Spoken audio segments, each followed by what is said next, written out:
Thank you everyone for joining us on this part of our Wellness Day. I hope everybody has been enjoying it so far. Has everybody been getting some good things out of it? Okay. So we're back, and I know this morning people asked about mental health, and today we have Miss Margaret Morgan, an operations manager, and she's a licensed social worker, clinical social worker, and she's from the Arkansas Employment Assistance Program. You may know it as AEAP, and she's going to talk about stress profile, and this is an important topic, so please get ready to tune in.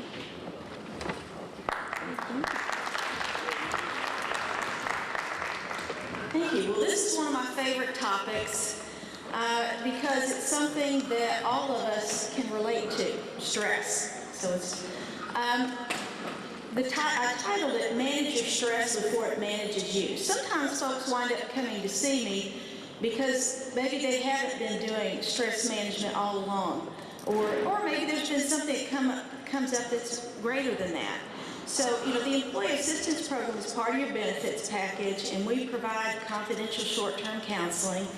Rebecca White comes to campus once a month, and we also have affiliate providers in the area and offices in Little Rock as well. It's just a nice resource to have when you're going through something, or if you want to work on stress management, say, I want to come up with a plan. That's a great thing to do too. Today, what we're going to offer you is the Stress Profiler, which you'll pick up at the end, and I'll introduce it today and the topics in there. This is a great place to start to kind of look at the big picture of you. In your job, in your work, you are the instrument that you bring in. Everything that happens as a result of you, and how well you take care of yourself impacts how well what you do is. So I have a couple of questions for you. How many people, and if you'll respond with that's me, because I have several questions, how many people slept 7 to 8 hours last night? Say that's me. All right. How many people ate healthy food yesterday? All right. How many people exercised in the last 3 days? Ooh, that got really excited. All right. How many people have spent time with friends in the last couple of weeks? Great. How many people have meditated or prayed in the last day? All right, good job. How many people had a good laugh yesterday? Excellent. And how many people took a vacation in the last year? Great. Well, those are some of the kinds of things that we can do all along that really benefit our stress level. I found someone Facebooked this, and I borrowed it, but it didn't have that little "Don't Do It" sign over it. But since we're the EAP, I thought I'd better put that "Don't Do It" sign over there. So my doctor told me to start killing people, well, not in those exact words. He said I should reduce the stress in my life. Same thing. Don't do that. Okay, so I think everybody knows about what stress is. I mean, it's the responses we have to things that are going on internally and externally. It might be an outside event. It might be how we talk to ourselves about that event. It could be a physical stress. It could be an environmental stressor. It could be a good stressor.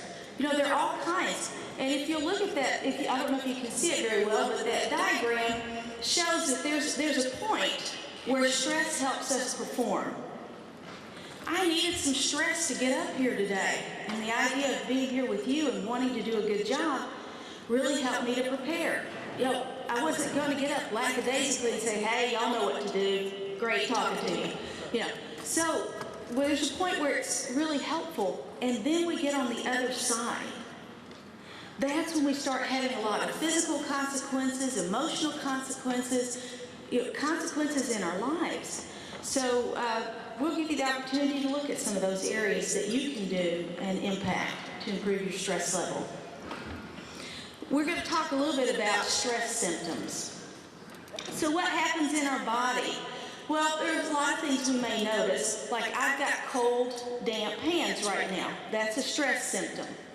You know, not anything wrong with it. That's a part sometimes for some of us who present that happens. Our mouth could be dry. Our heart rate could go up. Our breathing may become more shallow. You know, there are a whole host of things can happen. Things that happen behind the scenes that we may not notice is what's happening with the chemicals in our body.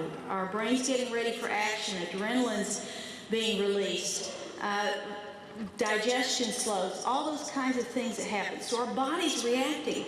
To me, that's a really important piece that relates to the talks we just had for the men and women about taking care of our health. And that's taking care of stress. There's scientific research that demonstrates the relationship with chronic stress and stress reactions to clogged arteries, to diabetes, to all kinds of things that shorten our life. So it's important to do. There's a great video, if you can YouTube it or you can look it up. National Geographic has one called Portrait of a Killer. And they do, through some of the scientific research they've done, you can see some of those effects. So physically, what do we see? Headaches, sure, people have increased headaches. Maybe teeth grinding at night. You know, if you're going to your dentist and your dentist is saying, whoa, what's going on with your teeth here? That's a change. You've been grinding them. You may want to look at your stress level as well. Difficulty sleeping, irritability, muscle tension, stomach issues, high blood pressure, rapid heartbeat. Some of the ways that we may see it otherwise outside of our body, we may just be tired. We may be exhausted. It just feels like there's no gas in the tank. You ever had that feeling? It's like, well, I woke up this morning and I've been up for a couple hours. I'm pushing on the accelerator and not much is happening in me. Difficulty focusing and paying attention. Reduced libido, not really interested in sex. Mental fatigue, not enjoying things that you used to enjoy. Maybe just feeling like nothing's, doesn't matter what I do. Maybe starting to be critical of other people as well. There are a lot of ways that can show up. In that video I referenced, Portrait of a Killer, one of the things they looked at was and talked about was back, I don't know, was it in the 60s maybe? They talked about maybe 50s and 60s how ulcers were caused by stress. Do y'all remember that? That was kind of the common knowledge. Ulcers are caused by stress. Well, then come along the 80s and they figured out there's this little thing called H. pylori that actually causes ulcers. So they thought, oh, well, good. We don't have to worry about people's mental health now. We just give them a pill. We're all good to go. Well, then what they found out through more research is that stress actually depresses your immune system functioning. So stress does impact your risk to get ulcers. It turns out a lot of us carry H. pylori and don't get ulcers. So they wondered what was the difference. Well, it turns out that depression of the immune functioning is what creates that opportunity. And that happens in lots of illnesses. I also want to talk about sleep deprivation because we are a chronically sleep-deprived society. We are. We think, oh, I got by with 5 hours. I'm doing great. I've got a 5-hour energy, 5 hours sleep, 5 hours of energy, a couple of cups of coffee, and I'm good to go. Well, the problem is when we're not getting enough sleep, our body's not getting that time to repair, our body and our mind. The recommendation is for 7 to 8 hours of sleep a night. Psychiatrists that I know are now really focusing on that with their patients who have serious mental illness, knowing that not getting enough sleep can increase the risk for serious mental illness and for the, even, kind of anxiety and depression that people can have. Lack of sleep impacts that. So really want you to pay attention to your sleep as part of your stress management.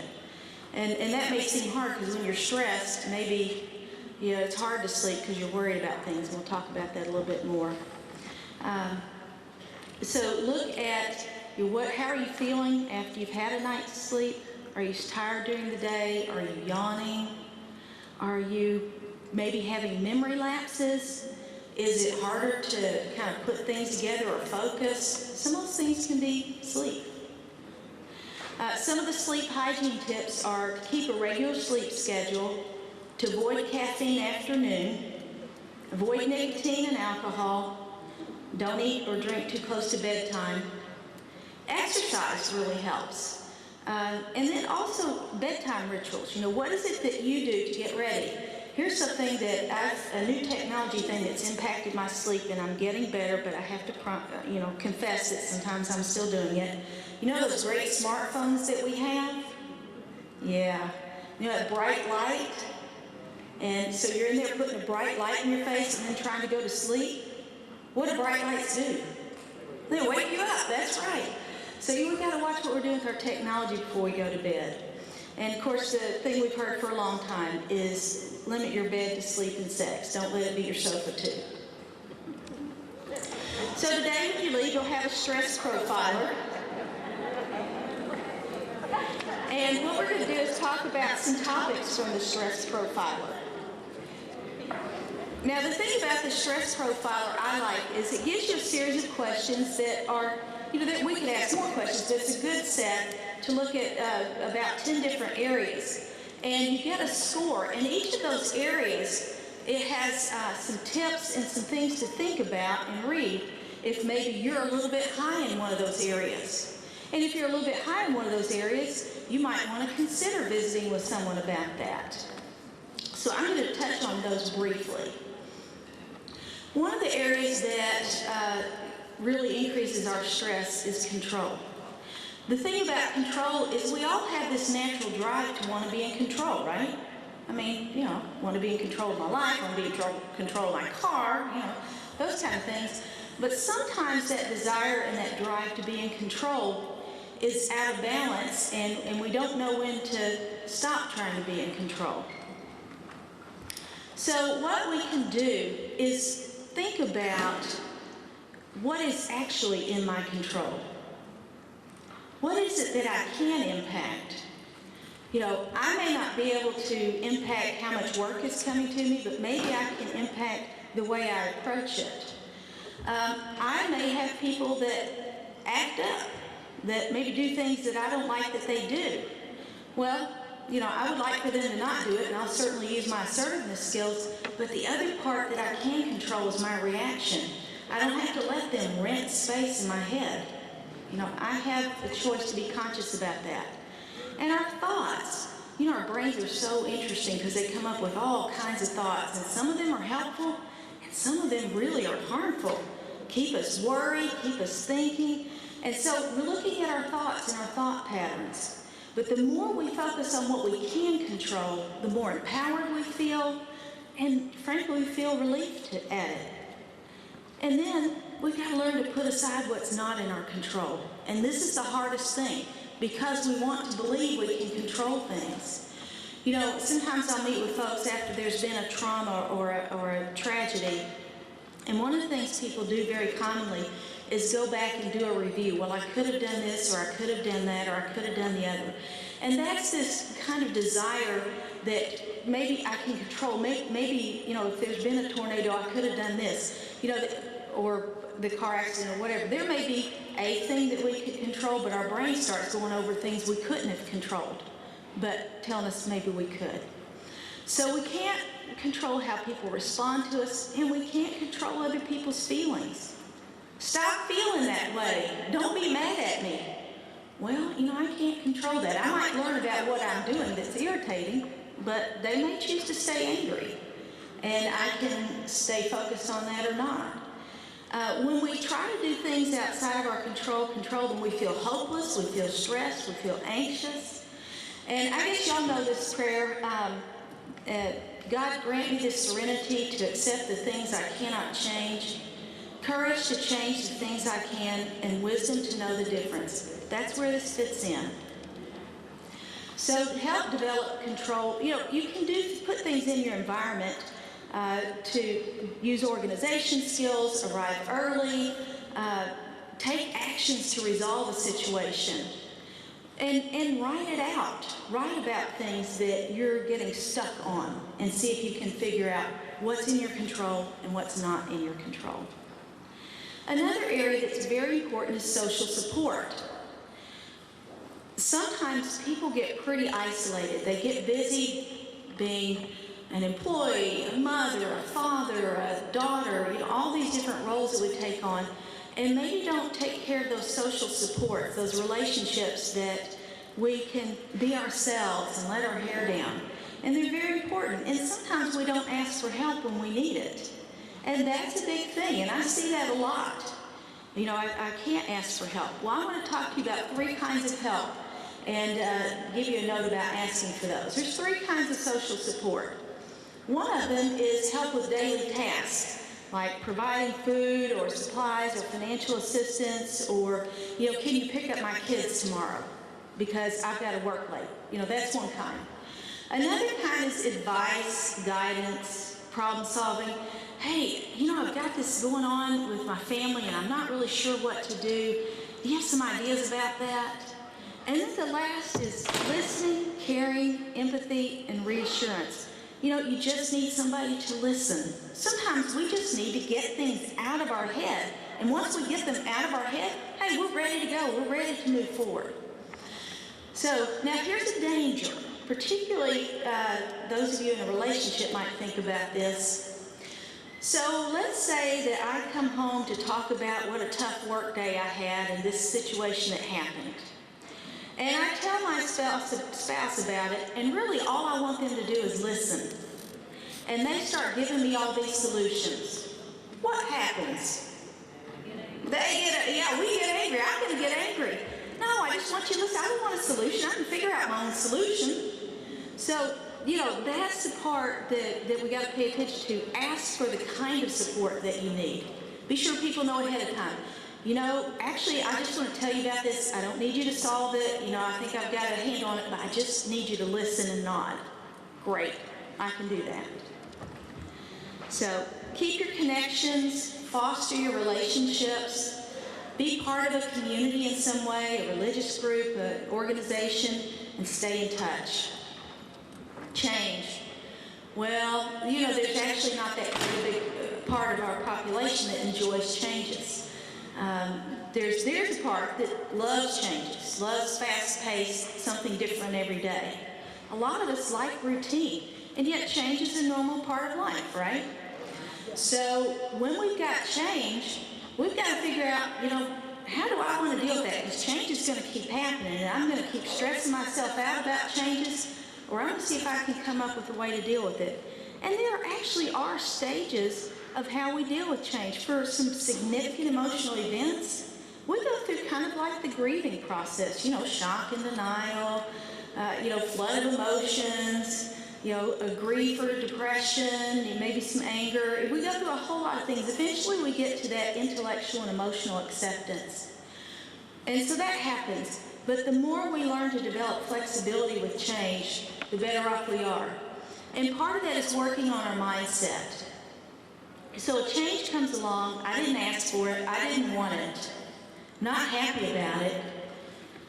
Well, I could stay in the victim mode and just, I'm going to drown, nothing I can do, it's terrible, ain't it awful?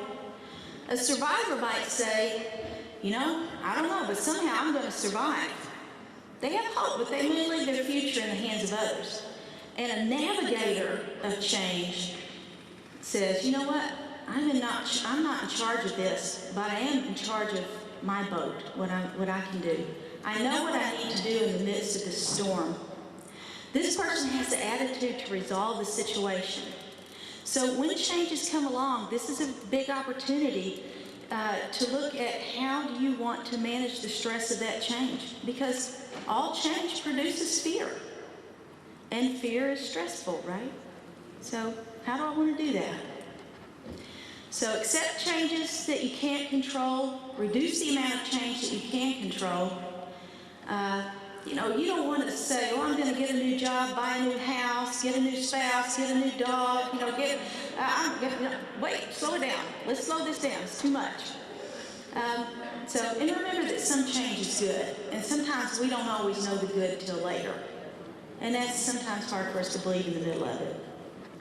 Well, here's a big one. How many of us worry about finances? Probably everybody in this room at some point or another is worried about finances. And it is a big stressor. People lose a lot of sleep over this. And there's some things we can control and some things we can't. But one principle of stress management is to look at what you can control and take some actions about it. And y'all know all the advice about that, and I won't go into that, but you know, the retirement plans, savings, seeking help if you're overwhelmed, those things are important. Time pressures, that's another big stressor that this addresses. And sometimes I'm my own worst enemy. You know, if I would do what I do most of the time, which is have my to-do list, if I did it all the time, I would be less stressed because I wouldn't be under, oh my gosh, I forgot to do this. I've got 5 minutes to get this, you know. Organize your time, organize your life. And my coworkers can attest to my desk. It's better now than it used to be. It used to be like you probably wonder what I did at that desk. But do things that help you get some organization. And when you're under stress and you've got a lot going on, triage it. What is the most important thing I need to get done? Because I'll tell you what, when we're very stressed, we have a hard time sometimes distinguishing what's important. Everything starts looking important, and we start to feel overwhelmed and like we can't do any of it. So look at what's going on there. Worries. Well, I mean, we all have worries from time to time, but there's a point at which worry can turn into something that becomes a problem. You know, if we're spending a lot of time worrying, if it feels uncontrollable, if we're having thoughts that go over and over and over again, it's not really helping. That's excessive. It can really get into lots of areas of your life. And it does. It does increase your stress level. It does impact your health a great deal. And so this is something to pay attention to. It was a Mark Twain quote I like. I'm an old man and have known a great many troubles, but most of them never happened. I think I have a doctorate in worry. I'm an expert. And as it turns out, most of the things I worry about don't happen. So this is something, a lifelong lesson for many of us. So be proactive. Worry about the things you can control.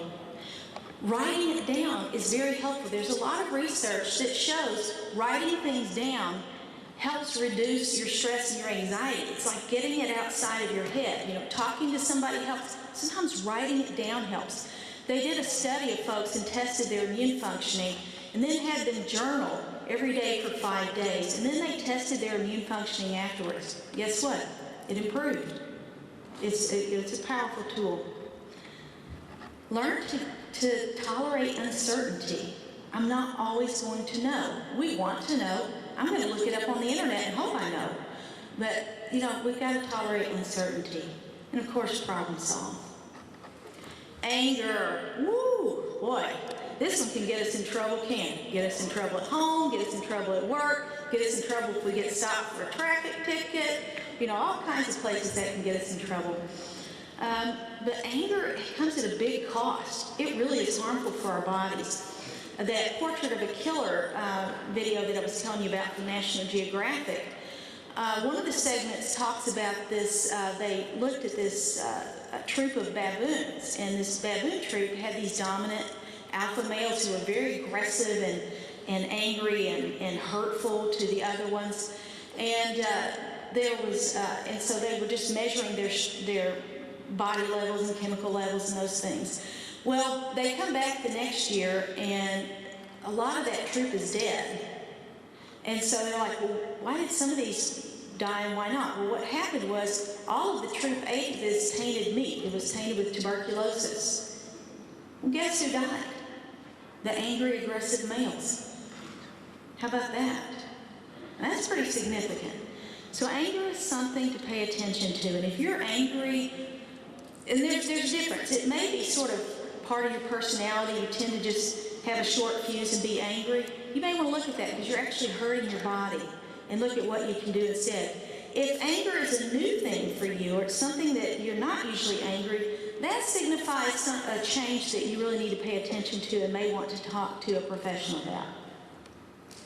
So what can you do with anger? Deep breathing is, and I'll say that throughout everything, deep breathing is a great exercise. It's free. You can do it anywhere, any place, anytime. I was doing it before I started this talk because I get nervous in front of a large group. And so I was practicing my deep breathing. If you have a smartphone, there are apps for that. The VA sent out some apps, recommendations, and one of them was called Tactical Breather. And on this app, it simply helps you count through the breathing cycle. 1, 2, 3, 4, 1, 2, 3, 4. And so it's a great little thing you can use in the midst of stress. Another thing that helps with anger is try to get a different point of view. You know, I mean, anger is a signal. It's important to pay attention to it. But if we don't look at the whole picture, we can wind up going off half-cocked and cause a lot of damage. Physical exercise is a great outlet. Anger is a very physical energy. And positive self-talk, all those things impact. So with stress, you know, we want to look at what's going on. If you feel like you've got a lot of stress going on, see if you can make a list of what those stressors are, what those things are that you think may be impacting you right now. Look to see if there's some patterns and connections. You know, if every morning you start to work and you feel stressed out and on edge, and you start the day that way, and then you start looking back and you go, well, you know, it seems to begin when I'm late getting out the door. Well, maybe one intervention you could do with yourself is getting up a little earlier so you're not feeling pushed and rushed and stressed. Yeah, but there are a lot of things that we can do. Observe what is going on in your mind. There's a lot of stress management that's in between your ears. Pay attention to how you talk to yourself about things. You know, I find sometimes that people talk to themselves in ways that they would never talk to a friend. Oh, God, you idiot! You know, they kind of beat themselves up. It's not helpful. It doesn't help problem solve. And sometimes it can keep us stuck. Or sometimes something happens and we look for the worst possible scenario about why that happened. And we get focused on the worst possible scenario when maybe there's some other things that are going on as well. So we've got to look at what's going on in our mind and look at kind of thought patterns that we have. Do we have this expectation that we're always happy? And if we're not always happy, then something's wrong. Well, you know, there's a book called The Happiness Trap. Life is not always happy. We have struggles, that's normal. And if we don't feel like there's something wrong with us because we have struggles, that's actually pretty good mental health. Now, if our struggles are impairing us in some way, that's another matter. But we still try to find the places to increase our happiness, of course. If you're Superman or Superwoman, that's going to keep you stressed, and that's something to look at. Healthy things, we've spent a lot of time talking about that today. It'll be a lifelong thing for me. I'm trying to remember what the doctor said earlier about that. I'm not on a diet, I'm changing the way I eat. So I've been doing that for a few months, having good result, I'm feeling better. This is a lifelong thing. And so that health includes the exercise. It includes, regular doctor visits, all those things. Talking it out is a great part of stress management. And here's another one. Set healthy boundaries. If you're that person that says yes to everybody, hey, would you be willing to, make this dish for this potluck? Would you be willing to chair this committee? Would you be able, if you're that yes person, you can get real tired because you're taking care of everybody else except yourself. So I'm going to ask you a question. The next time you say yes, I want you to ask what you're saying no to. So for example, someone asked me to do a stress presentation for a group that we don't serve, but they just liked my presentation, wanted me to do it.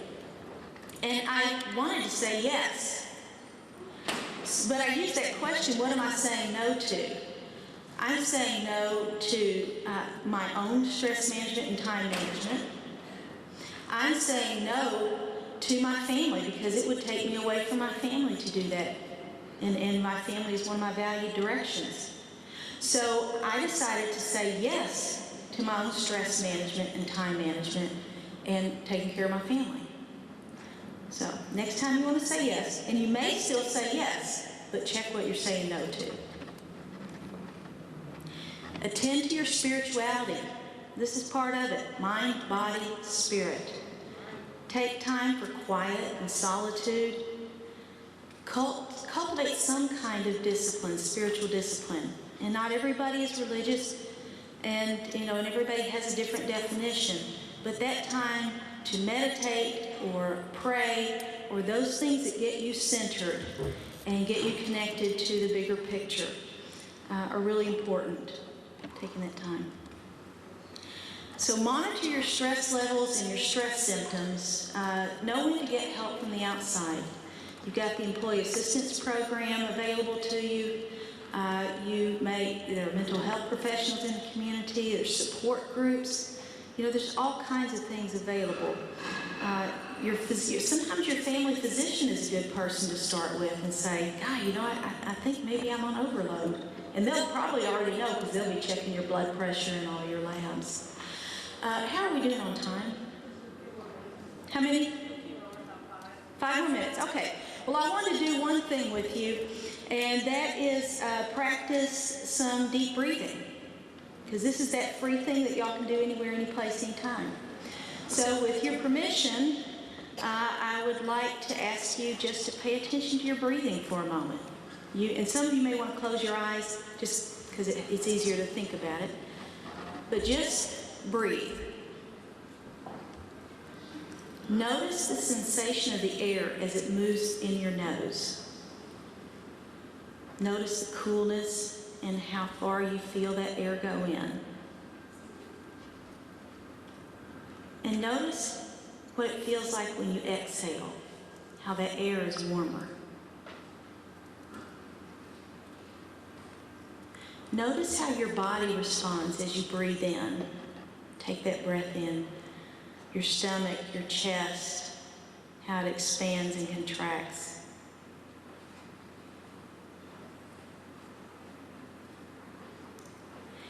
Now I would like for you to take a breath in to the count of 4.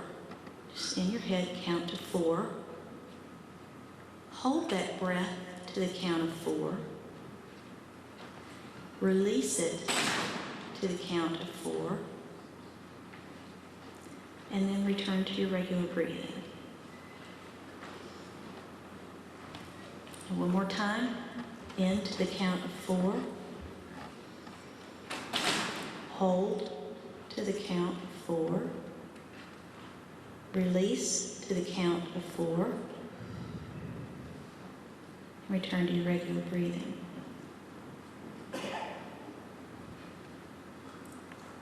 Notice where your body's making contact with the chair and with yourself. Notice what you feel physically. Become aware of the room. And if some of you have your eyes closed, open your eyes. Might want to take a stretch. Yeah, that's a mindful breath. How long did that take us? A couple minutes? What would happen if you did that 3 times a day at work? Wouldn't that be amazing? That's something you can do anytime. So I thank you very much for your attention. I hope that you've got some things you can take with you.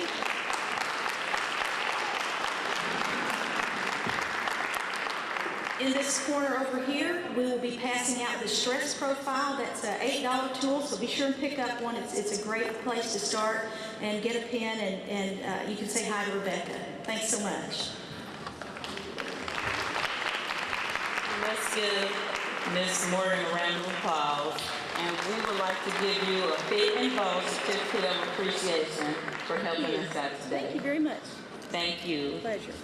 I hope we all got something out of the stress, because whether you know it or not, if you research many disorders or diseases and they give you a list of things to avoid, stress is almost always on the list, right along with smoking and drinking.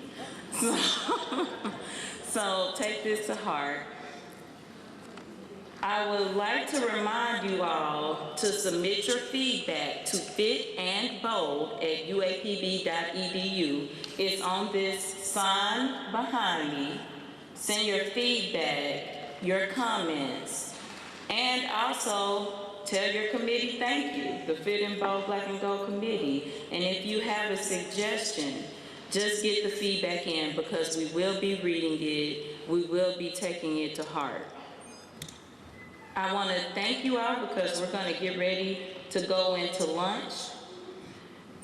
So I want you all to know that for Black and Gold Fit and Bold, it's a labor of love for the committee. Some people are on the committee because they had health issues they wanted to correct, and they did. Some of us have family history. There are many things about your health you can't control, like genetics, but there's so many things you can control, like your stress level.